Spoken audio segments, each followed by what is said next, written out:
જય માતાજી, બાપા સીતારામ બધાને ગુડ મોર્નિંગ। સવારમાં કેમ છો બધા? મજામાં?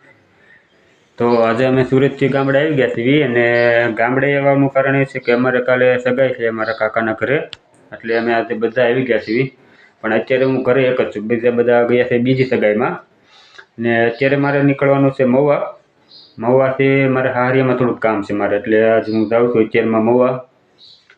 ને બીજું કે અમારે 2 દિવસ રોકાવાનું છે, તો આજે તમને પહેલો બ્લોગ બનાવું છું, કેવો લાગે કેવો નહીં કહેજો બધા।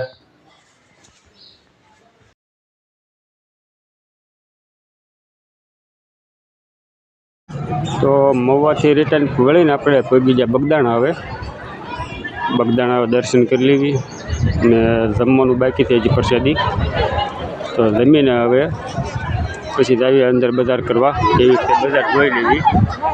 તો મળવી આવી જશે ખરીદી કરવા, હાલો કાંઈક ખરીદી કરી લેવી, ટેપ મળે છે અહીંયા। ખરીદી કરીને પછી હવે આગળ ફાઇનલ પહોંચી ગયા આપણે ઘરે।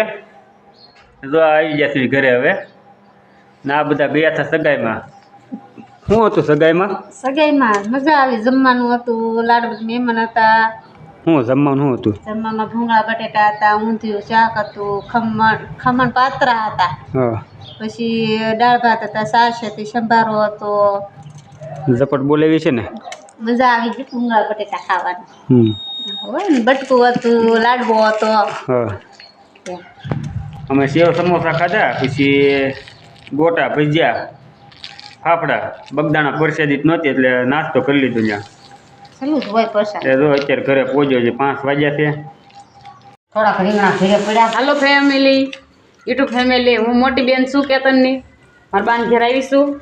અને જો આ તમે આ બા ધરાક લઈ આવ્યા, મમતા હાટું ભેળ લઈ આવ્યા, આ એને છોકરા આવ્યા છે ને તે સુરતથી, જો જીનુબેન યુટ્યુબ ફેમિલી, આ ભાવબેનની ભાણકી છે અમારે નાની બેનની, દાદાને ઘેર આવી ગયા છે।